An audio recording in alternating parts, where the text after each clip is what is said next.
റീസെൻ്റായിട്ട് ഞാൻ നിരവധി സിനിമകൾ റീവിസിറ്റ് ചെയ്യാറുണ്ടെങ്കിലും ഈ സിനിമ ഞാൻ രണ്ടാമത് കാണാൻ ആഗ്രഹിക്കാത്ത സിനിമകളിൽ ഒന്നാണ്. എന്നിരുന്നാലും കുറച്ച് ദിവസമായിട്ട് ഇതിലെ സോങ്സും മണ്ടയിൽ കയറി പറ്റിയപ്പോൾ ഒന്ന് റീവിസിറ്റ് ചെയ്യേണ്ടി വന്നു. അപ്പോൾ മേരി പ്യാരി ബിന്ദു എന്ന സിനിമയെ കുറിച്ചിട്ട് സംസാരിക്കും. So let's get started. നമ്മൾ ഹാപ്പിനെസ് കണ്ടെത്തുന്ന സിനിമകളുണ്ട്, അല്ലെങ്കിൽ ഫീൽ ഗുഡ്, അതും അല്ലെങ്കിൽ നന്നായിട്ട് ചിരിപ്പിക്കുന്ന കൈൻഡ് ഓഫ് സിനിമകൾ. ഇതൊക്കെ എപ്പോഴെങ്കിലും റീവാച്ച് ചെയ്യാൻ തോന്നും, കാരണം ഇതൊക്കെ എങ്ങനെ പോയാലും ഒരു നല്ല സാറ്റിസ്ഫാക്ഷൻ മാത്രം തരുന്നുള്ളൂ. പക്ഷെ മേരി പ്യാരി ബിന്ദു അങ്ങനത്തെ ഒരു സിനിമയാണ്. ഇത് കാണുമ്പോൾ ഫീലിങ്സൊക്കെ നന്നായിട്ട് പുറത്തോട്ട് വരും, പക്ഷെ ഒരു റീവാച്ച് ആകുമ്പോൾ അവസാനം എന്തോ സംഭവിക്കുന്നത് എന്നൊക്കെ അറിയാവുന്നത് കാരണം ഏതോ ഒരു പോയിന്റ് മുതൽ ഇതിലെ അത്രയും സ്വീറ്റ് മൊമെൻറ്റ്സ് ഒക്കെ കണ്ടിട്ട് സാഡ് ആവുന്നതായിരുന്നു ഇന്നലെ എനിക്കുണ്ടായൊരു അവസ്ഥ. പിന്നെ ഒരു സിനിമ ഉണ്ടാക്കി വെക്കുന്ന പെയിൻ അത് കുറേ കാലം ഉള്ളിൽ ഉണ്ടാവും. എന്നെ സംബന്ധിച്ചിടത്തോളം മേരി പ്യാരി ബിന്ദു അങ്ങനത്തെ ഒരു സിനിമയാണ്. ഓർമ്മ വെച്ച കാലം മുതൽക്ക് പ്രസൻറ്റ് വരെ ഒരാളോട് മാത്രം അത്രയും ഡീപ്പായിട്ട് ഇഷ്ടം തോന്നിയിട്ടുള്ളൂ, ഒരാളെ മാത്രം അത്രയും ഇമ്പോർട്ടൻ്റ് ആയിട്ടും കരുതിയിട്ടുള്ളൂ. ഒരാളെ ഇഷ്ടപ്പെടാൻ എല്ലാവർക്കും പഠിപ്പിക്കാൻ പറ്റും, പക്ഷേ ആ ഒരാളെ എങ്ങനെ മറക്കും എന്നത് ആരും പറഞ്ഞു തരാറില്ല. അവയ്ക്ക് ബിന്ദുവിനോടുള്ള പ്രശ്നവും ഇത് തന്നെ ആയിരുന്നു. ബിന്ദു ഒരു റിലേഷൻഷിപ്പിലാകുമ്പോൾ ബിന്ദുവിനോടുള്ള ആ ഒരു ഇഷ്ടം മറക്കാൻ വേണ്ടിയിട്ട് അപ്പോഴെന്തെങ്കിലും ചെയ്യാൻ നോക്കുമെങ്കിലും പിന്നെയും കറങ്ങി തിരിച്ച് ബിന്ദുവിലോട്ട് തിരിച്ചെത്തും. അബിയുടെയും ബിന്ദുവിൻ്റെയും ബോണ്ട് അങ്ങനത്തെ ഒന്നാണ്. 6 വയസ്സ് മുതൽക്ക് അബിക്ക് അറിയാവുന്നതാണ് ബിന്ദുവിന്. ഏത് എമർജൻസി സിറ്റുവേഷനിലും ബിന്ദുവിനെ വിശ്വസിക്കാൻ പറ്റുന്ന ഒരേ ഒരാൾ അബിയാണ്. ബെസ്റ്റ് ഫ്രണ്ട് ആണോ എന്ന് ചോദിച്ചാൽ അതെ, ഇഷ്ടമാണോ എന്ന് ചോദിച്ചാൽ അതുമുണ്ട്, പക്ഷേ മിസ്സാക്കാൻ മാത്രം പറ്റില്ല. ഇതൊരു മ്യൂസിക്കൽ ട്രിബ്യൂട്ടാണെന്ന് പറഞ്ഞാലും അതും കറക്റ്റാണ്. ബോളിവുഡിലെ തന്നെ ക്ലാസിക് സോങ്ങുകൾക്ക് ട്രിബ്യൂട്ട് കൊടുക്കുന്നു. കിഷോർ കുമാർ, രാജേഷ് ഖന്ന, R.D. ബർമൻ, അങ്ങനെ ഒരുപാട് ലെജൻസിന് ഹോമേജ് കൊടുക്കുന്നുണ്ട്. ആൻഡ് പദോഷനിലെ മേരി പ്യാരി ബിന്ദു എന്ന സോങ്ങിൻ്റെ പ്ലേസിംഗ് ഈ സിനിമയിൽ നൈസാണ്. പിന്നെ സച്ചിൻ ജിഗർ ഈ സിനിമയിൽ ചെയ്തിട്ടുള്ള മ്യൂസിക് ഗംഭീരമാണ്. കാരണം യേ ജവാനി തേരിയൊക്കെ ഒരു നല്ല ഫൺ വൈബിലുള്ള സോങ് ആണെങ്കിലും ഹാരയൊക്കെ എനിക്ക് ഭയങ്കര ഇഷ്ടമുള്ള സോങ്ങാണ്. അബി മൊത്തത്തിൽ ബിന്ദുവിനായിട്ടുള്ള റിലേഷൻഷിപ്പിൽ കംപ്ലീറ്റ്ലി വീണ് പോകുമ്പോൾ ആ ഫീലിംഗ് കിടിലമായിട്ട് എക്സ്പ്ലെയിൻ ചെയ്യുന്ന സോങ്ങാണ് ഹാരയ. ആൻഡ് അതിൻ്റെ ഇൻറ്റൻസിറ്റി കൂടി വരുമ്പോൾ സംഭവിക്കുന്നതാണ് അഫീമി എന്ന സോങ്. ഫൈനലി അബിക്ക് ഒരിക്കലും ബിന്ദുവിനെ കിട്ടില്ലെന്ന് തിരിച്ചറിവ് വരുമ്പോൾ വരുന്ന മനാക്കെ ഹം യാർ നഹി.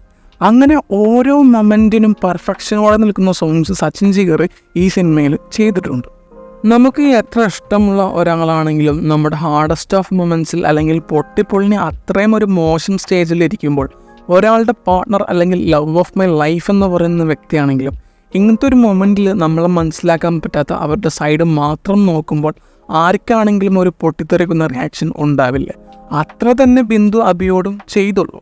ഡെബ്യൂ ആൽബം ഫ്ലോപ്പ് ആവുന്നു, ഇനി എന്ത് ചെയ്യുമെന്ന് അറിയില്ല. ഇങ്ങനത്തെ ഒരു സിറ്റുവേഷനിൽ ബിന്ദു അങ്ങനെ ബ്രോക്കായിട്ട് ഇരിക്കുമ്പോൾ അബി വന്ന് ബിന്ദുവിനെ പ്രപ്പോസ് ചെയ്യാൻ നോക്കുന്നു.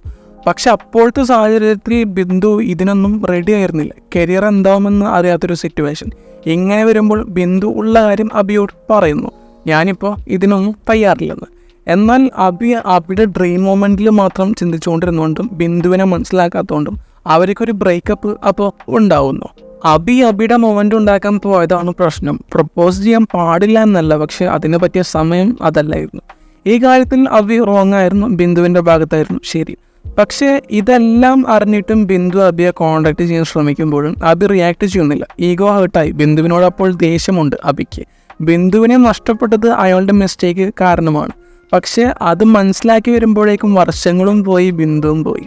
പക്ഷെ ഇങ്ങനത്തെ ഒരു ഇവൻ്റ് നടന്നത് കൊണ്ടാണ് അബി ഒരു റൈറ്റർ ആവുന്നത് ഒഫീഷ്യലി. അപ്പോഴത്തെ ദേശത്തിൽ ചെയ്തൊരു കാര്യം ഒരു നല്ല റിസൾട്ട് ഉണ്ടാക്കി. ഒരുപക്ഷെ ബിന്ദു അപ്പോൾ ആഗ്രഹിച്ച പോലെയാണ് അബി റിയാക്ട് ചെയ്തിരുന്നെങ്കിൽ ഇങ്ങനെ ഒന്നും ഉണ്ടാവുക എന്ന് ഉറപ്പില്ല. സോ ഒരു മിസ്റ്റേക്കും ഉണ്ടാക്കിയത് ഒരു ലോസുമാണ്, ഒരു ഗെയിനുമാണ്. ഒരു റോം കോമിൽ കാണാവുന്ന സംഭവങ്ങൾ ഇതിൻ്റെ അകത്ത് ഉള്ളതെങ്കിലും ഇതിൻ്റെ സ്റ്റോറി ടെല്ലിംഗ് ആണ് ഈ സിനിമയെ അത്രയും ഇമ്പാക്റ്റിൽ കൊണ്ടെത്തിക്കുന്നത്. ഓരോ ഇവൻറ്റും നല്ല ഡെപ്തിൽ പ്രസൻറ്റേജ് ചെയ്ത് പോകുന്നതാണ് ഈ സിനിമയുടെ ഭംഗി. അനാവശ്യ സെഗ്മെൻറ്റ്സില്ല, റൺ ടൈം കൂട്ടാൻ വേണ്ടി വെറുതെ എന്തെങ്കിലും ചെയ്തു വെക്കുന്നില്ല. പറയേണ്ട കാര്യങ്ങൾ ഒരു ഫ്ലോയിൽ പറഞ്ഞ് പോകുന്നുണ്ട്.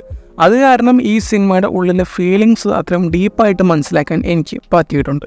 ബിന്ദുവിനെ കാണാൻ സ്റ്റോറേജ് റൂമിലോട്ട് മരം കയറി പോകുന്ന അബി അവസാനം സ്റ്റെപ്പ് യൂസ് ചെയ്യുന്നതൊക്കെ ഭയങ്കര സിംബോളിക് റെപ്രസെൻറ്റേഷനാണ്. ഇനി ബിന്ദുവിന് വേണ്ടിയിട്ട് കാത്തിരിക്കേണ്ട ആവശ്യമില്ല എന്ന് ബിന്ദു ഇൻഡയറക്റ്റ്ലി പറയുമ്പോൾ അത് ആക്സെപ്റ്റ് ചെയ്യാനുള്ള ടെൻഡൻസിയാണ് അബിക്ക് വന്ന കാരണം ആ സ്റ്റെപ്പ് യൂസ് ചെയ്യുന്നത്. Happily sad or sadly happy, അതെനിക്കറിയില്ല. മേരി പ്യാരി ബിന്ദു എന്ന സിനിമ കണ്ടവരാണ് നിങ്ങളെങ്കിൽ കമന്റ് സെക്ഷനിൽ പറയുക. മറ്റൊരു വീഡിയോ ആയിട്ട് പിന്നെ വരാം. Bye guys.